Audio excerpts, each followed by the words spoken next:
Hey YouTube, what's up? This is Aquarium Basics. Finally got a tripod. So what I wanted to talk about today, I have a couple other videos, but the main one is man, I killed a lot of fish when I started learning about the aquarium again. You know, had it when I was a kid, didn't really know anything, and then picked it up again and realized I still didn't know anything, and it just was a real hard experience killing so many fish. So this video's title is a little tough because I want to say Aquarium Basics, how to not kill fish, or what it really is Aquarium Basics aquarium water change tutorial. And so, bear with me. This is my first time I'm going to attempt to really edit a lot of this together into an iMovie folder. So basically, I'm going to start with just showing you guys the ins and outs of what it's taken me to learn how to do water changes in a way that promotes the health of the fish. And I haven't killed fish in forever, folks. My fish are happy, they're not fighting, they have health, they do not have disease, and I have some other real good tips for curing diseases. Maybe I'll just throw that in there, one of my main ones. So anyway, that's it, and we'll be on to the first part of this. All right, thank you. Okay, everybody. The first thing I'm going to say is no matter what tank you have, unless you're down to just a goldfish bowl, the greatest thing you could possibly do is have a pump. Now, a lot of pumps are, difficult, they're fairly expensive, but you can find some for like $20, $30 max. And, one side is this may be the most important thing you could possibly do for yourself as far as making the difficult and consistent challenge of water changes much easier. One thing is wood floors, carpets, the amount of mess that comes from the pail bucket method is just horrible, and I found it just to be grueling. And when I finally did this, I borrowed this from a water garden we had outside. I kind of stole it from my mom, and the thing is that it has made such a world of difference. So I can't stress enough, the first thing is get yourself a pump. And now I don't want to point the camera, but right now I have it just running out a window. So I'm just sending it right out the window, open the window a little bit. And if you want to save it, somehow get it to something where you could actually put it on your flowers or gardens, because this is an all-natural method of planted aquarium. There is no chemicals. So anyway, first thing I'm going to do is very simple. And mind you, I have a fairly jerry-rigged light, but that's because I have a lot of kind of specifications I like to somewhat, dial in for myself or whatever. I don't know. I just put a lot of lights together and they work great. It is a little jerry-rigged as of everything else, but if I had $300 or $400, I could buy the kind of light I need. But reality is all the aquarium lights that they sell at stores are not enough. So if you want to plant a tank with this many fish, I found that those lights just aren't enough, even the more expensive ones. So anyway, all right, that's here we go. I'm going to really quickly turn this on. Just give you a little piece of it there for a second, and then I'm going to go move on to the next part of the tutorial, which is all about the stuff you're going to need to have and do. And basically there's about 3 or 4 main key ingredients that I've found that make a huge difference. And some of the more unrealistic things that I do, I have great alternatives for too. So don't feel left out because you don't have a reverse osmosis filter. You can get by with a few things that I would recommend, but what I'm really boasting about here is that I use no chemicals. So next thing we're going to do, we're going to start getting our water ready. All right, thanks. Okay, everybody, we're in my basement. I prefer to do this stuff down here rather than upstairs, mostly because I can keep these massive tubs of water ready to go instead of having to wait on things to fill up. So one of the main things I'm going to talk about is that what you see here is, I hate to move the tripod on you, but here we go. So behind there is a reverse osmosis filter sitting in a 5-gallon bucket with some styrofoam to keep it in place, and it is obviously connected to the washing machine kind of situation. And one thing I've learned is if I flush the lines, you get a lot of the rust out first. A lot of people just kind of turn it on and all that stuff goes right into the RO filter, so you can save yourself a lot of filters if you do that. So the main thing is that what you see here is on the left is reverse osmosis water, but then on the right is something that not a lot of people really think about, which is dirty reverse osmosis water, which is reverse osmosis spits a dirty line out into the tank. Sorry, let me get that tilted right for you guys. So it sets a dirty line out in the tank out of the tank, and that is what doesn't make it through the filter. So a lot of people just let that go down the drain, but what they don't think about is that actually the problem with the reverse osmosis is what they call dead water, which is some of the water, you need some minerals for those fish. In fact, if you put fish in reverse osmosis on the left there, they'll die, like, instantly. I mean, you'll see them just belly up, swimming sideways, and they're dead within, I've seen it, 5 minutes, literally. So, you know, when you hear about aquarium keepers saying, oh, I use an RO system, well, what that usually means is they're adding a whole lot of chemicals, stuff you buy at the store, not chemicals, but just ridiculous mineral supplements and buffers for pH, and it just, you know, I got an easy way around that, folks. All you do is you simply gather the dirty RO, and the best part about that is that it still goes through the pre-filters. So your water is not mineral deficient, but what it has done is it's gone through a charcoal filter and it has gone through a pre-sediment filter. So you're getting out a large part of what you would get out if you used, say, Brita water or some of the more simpler water purification systems. The thing is that it will be a little harder than the regular tap water because you have pushed all of the dirty water, all of what was in the reverse osmosis into the dirty water. So you're getting a little more because you purified the other so much that now this one is gathered, you know, slightly more, maybe a third more of the hardness. So that's something to think about too, is that if you used everything from the dirty RO, you might have almost a liquid rock at that point rather than just a simple water. So also, real quick, the one thing, I don't mean to talk your ear off, is that you know, getting a TDS pen is the only test kit that I have. You know, I don't ever use pH, I don't use anything, but what it is nice to see, because what I have found is with angelfish and different things like that, I've found that about 200 parts per million of whatever that is in there is good. So, you know, that's my thing. I don't test for nitrogen, I don't test for nothing. What I do is I keep clean water, I know what I'm putting in it, and I generally do a TDS test to make sure that it's not getting too hard via water changes or just water tap-offs. You know, that can be tricky too, because sometimes you'll actually make your water harder just by, you know, putting the wrong thing in during the tap-off. So, alright, enough said.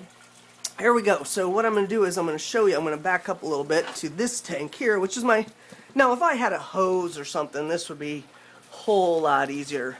And, you know, anyway, what it is that I keep this little old junker 5-gal tank. I'm going to just kind of keep it down so you can see everything else. In fact, I will try and lower that. Sorry, and once again, I just don't want to give you guys a bunch of clips. Maybe I can edit it out in the end. So here is a, wait, that's not one to stay. Hold on. There we go. There we go. Alright, so, what's going on here? Alright, so anyway, that's the idea. I guess you can kind of see the ridiculous extension cords. Alright, so, you know, and this is good information. Trust me, if you're a fish person, aquarium person, this is something you like. So what I'm going to do is I'm going to show you here, and I won't get repetitive with it at all, but I take sanitary, something that's never been used for anything else. You don't want any chemicals. This is all for your aquarium. And what I do generally is I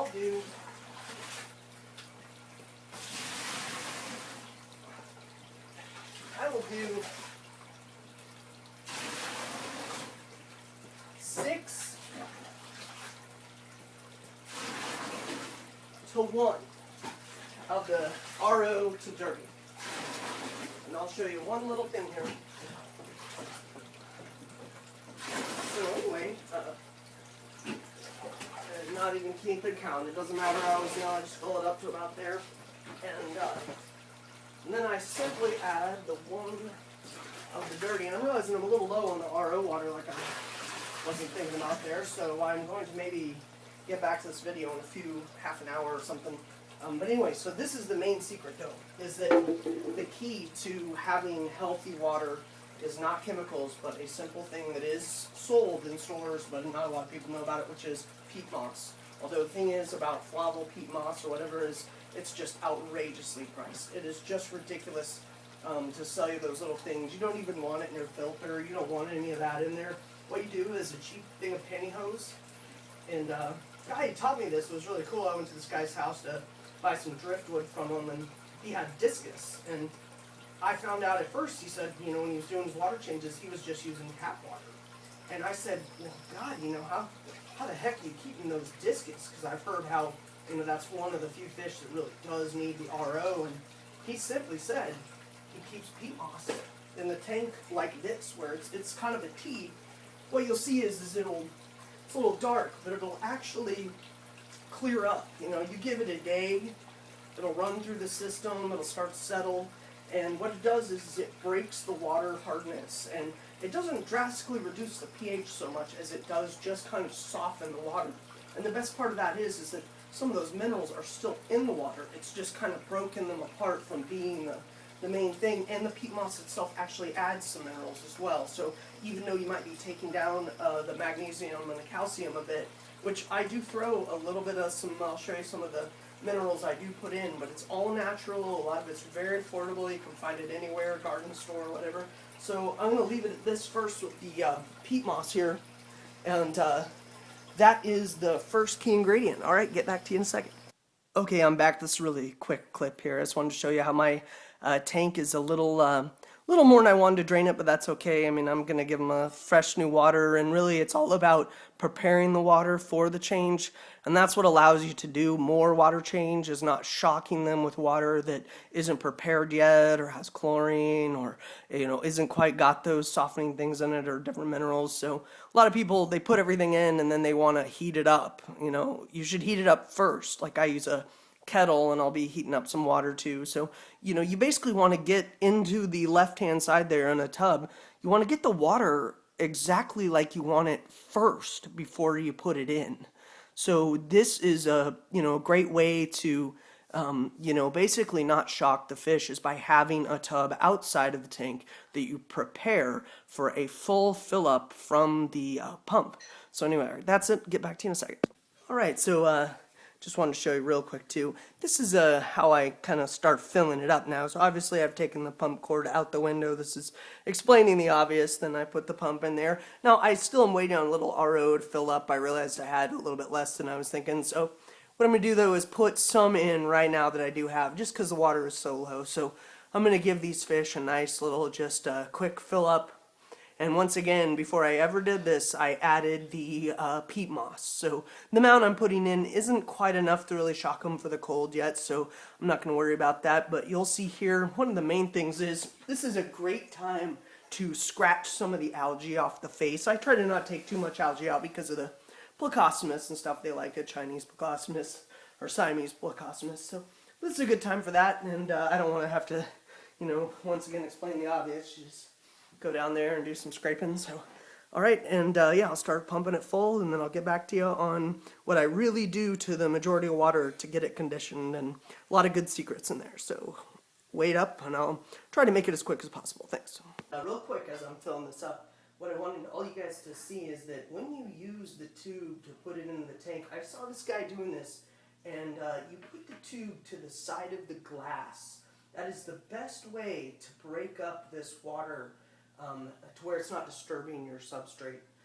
You know, a lot of people might try and, you know, put their finger on it or something, but really it's kind of an easy way. It will still, you know, hit hard at the bottom, but it distributes well, and it only really hits at the very corner of the glass, which is kind of a good place you want to clean up a little bit if there's, you know, just some sediment and stuff that you don't want in there anyway. So that's it. It's a good little tip. Okay, I'm going to show you something real quick here before I get into my wonderful chemical-free plant food, fish nutrients, and overall water conditioning methods. So this is what I started with.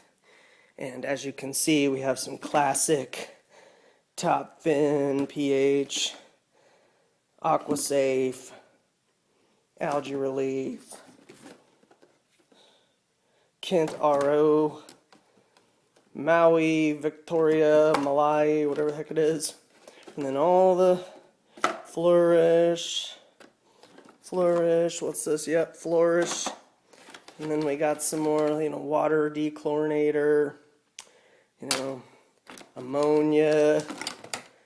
And what I found was my fish died constantly. I mean, it was just like fish dying constantly. And what people don't tell you is these things, they're made for shelf life. They're a convenient product. Say you're a wealthy guy, don't want to think twice about something. But reality is, one of their main ingredients, and I probably won't say it as good as that, is glucohydrol. I believe that's how you say it. And the thing is it's just these basically base chemicals to keep stuff in their shelf life, or to carry the main thing, which is a chemical or derived version of something. Say the iron, well, glucohydrol, or potassium, well, they're going to mix that with glucohydrol. And from what I know, it causes rashes in human beings and stuff. And why would you want to have your hand in your tank if some of this is even in there? Especially for edibles, if you're doing aquaponics, this stuff is like bad. It says right on there, not for edibles. Well, why would you want it for your fish? So anyway, that said, let's just say that, what are we looking at here? $200? $300? And I had just nothing but dead fish. We're talking, okay, this stuff here, IckGuard, doesn't work at all, Also the fin guard doesn't work at all, and we can get into that in a second. But anyway, here it is. This is a wonderful, wonderful thing that I've discovered. So not to be too egotistic, but I think even the fanciest of aquarium people are going to be extremely impressed with this lineup. So there's a guy who'll tell you all about iron, and he'll tell you all about the kind of iron that will chelate well in the water or whatever. And what he won't tell you is go out and get aqua iron. I think on Amazon it was, $20. But this is enough aqua iron to last you 5-10 years for what we're doing here. Norwegian seaweed concentrate. What this is 0045. So we're having a product here that has no phosphorus, no nitrogen, and it is extremely high in potassium. So what else? It's from the sea. It's a very sea-friendly product here. This is a natural thing that, even though it's in the ocean, this is something that no fish is going to have a problem with. Now, unless you absolutely overdosed them with it or something. But once again, Dr. Earth, $16.99 at the most expensive garden store in this whole town. I mean, the guy who sold me this, he charges about 1/3 more than what any of these things really are worth. So the only one that really makes it to the aquarium world that I think is okay is this. I've tried sea salts in the past, but it's expensive. It's a lot of money. This is cheaper, and the thing is, I use very, very little of this. Very, very little. So, those people that tell you teaspoon per gallon or 5 gallons or even 10 gallons. No way. Teaspoon, 30 gallons, 40 gallons. Just enough to bring that water to a slight salinity. And that's if mostly RO water even. I don't even know if you'd even need this in tap, but it does help with some diseases. But the quantity that they tell you to use, maybe with goldfish, but you would never want to salt an aquarium with plants in it like that, and a little bit goes a long way. That's all I'm saying. And I guess since I mentioned how much to use, generally you'll see per like my 30-gallon tank with all that water change, I never use more than half a teaspoon of this. I mean, literally half a teaspoon. So how much is that going to last? And then with the aqua iron, honest to God, I don't even use maybe 1/8 of a teaspoon of this. So you're already seeing that with this basically 5-10 year supply almost or something. I mean, you're seeing that for someone that's trying to save money and that is a real hobbyist, these products, I mean, this one, I hate to even say it because it's got the brand name on there. I can't stand the company. I can't stand what they stand for. And reality is it's just salt, but it doesn't have iodine in it. So now this one too, this is something, unfortunately I opened the bag upside down. Let's see if I can bring that upside down for you. This is a pre-washed coral calcium. And what I do is I, once again, never using much more than a teaspoon, I just take this, I can find it here in the light, and I just kind of crush it with a hammer. And I'll take like this much and just crush it with a hammer. And, make it dust, make it down to nothing. And then the favorite, $1.99 at Walmart or something. I mean, literally $3.99. Pure magnesium. Magnesium sulfate. Once again, you know, I'm not using very much. I'm using half a teaspoon, maybe of this. Half a teaspoon. And then this is the last thing, and this is probably the one specialty item that you are going to have to look a little bit more. A lot of garden stores are starting to carry it. It's a volcanic dust from Utah. It's called azomite. And once again, half a teaspoon, literally. I mean, I am using so little. Between all of these, there's maybe 2 tablespoons max of product that then goes into the hot water. So I'm going to get that all together. I'm going to show you real quick just how I crush the coral calcium, real simple, but that's it. And like I said, please bear with me on the length of this video. I hope it is extremely informative, and some of you guys take a look. What you're seeing is a gold mine, as far as in my eyes, what I have found, and I just haven't killed any fish in well over now, going almost on a year. I mean, I think I lost a neon tetra literally 8 months ago or something, and you know, I am doing real good, and my plants look great. So, you know, screw this stuff. Okay, this is bad. All of it is bad. Okay, this is the coral calcium here. I'm just gonna come along and just bust it up. And I wouldn't even use as much that's on this thing here. I'm gonna, like I said, you want to use a teaspoon or something. I'm gonna spare you all this, but you guys get the point. When you're done, you know, you just, there's a little pile of it there you can see, and you put it in the hot water, and it just kind of gives that RO hot water large amount of the micronutrients and the calcium in here, especially since you're adding in the peat moss. It's gonna take a little of that out. And even though this might be a little redundant, you know, you guys are, you know, you're going to want this. You're going to want some minerals for those fish, not from your ground, fluoride, chlorine.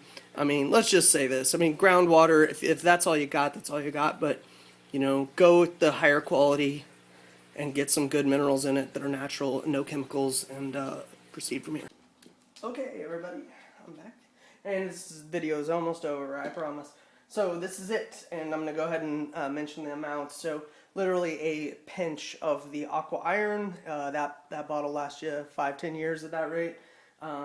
We're talking a half a teaspoon of salts, both aquarium salt and also the magnesium salt, maybe together, maybe pushing a teaspoon. You've got no more than a half capful, or another, like, you know, maybe half teaspoon of the seaweed extract for the potassium, and then also between the calcium, the coral stuff that I crushed up, and then also the azomite rock dust, you're looking at about another teaspoon. So yes, I kind of lied, about 3 teaspoons worth of stuff.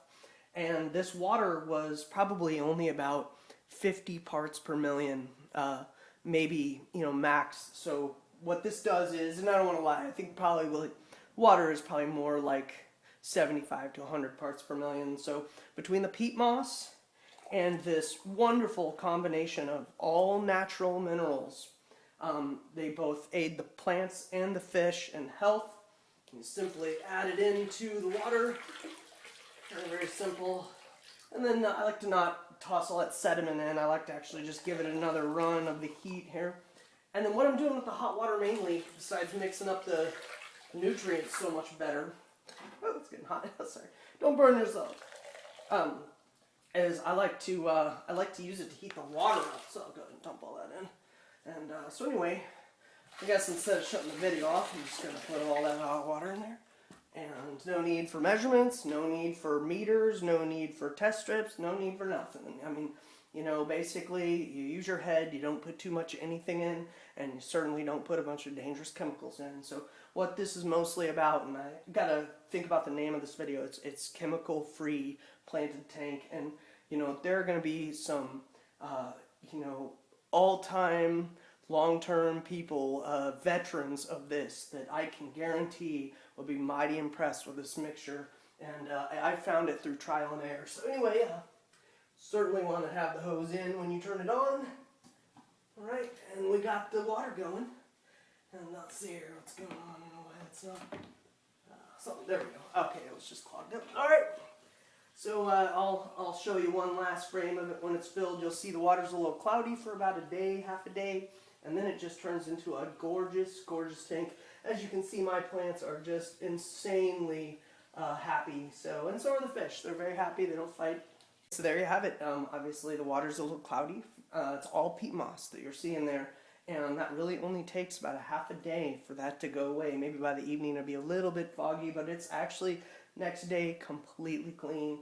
And what it is this has treated your water to where essentially it's a natural stream, or say an Amazon bog or something, where these fish truly reside. They don't reside in Los Angeles County water, or let's take it here, St. Louis or something. That isn't where these fish belong. So, that's a reason, pet stores, they're making money off selling you new fish. Come on, fish die. A lot of people have this problem.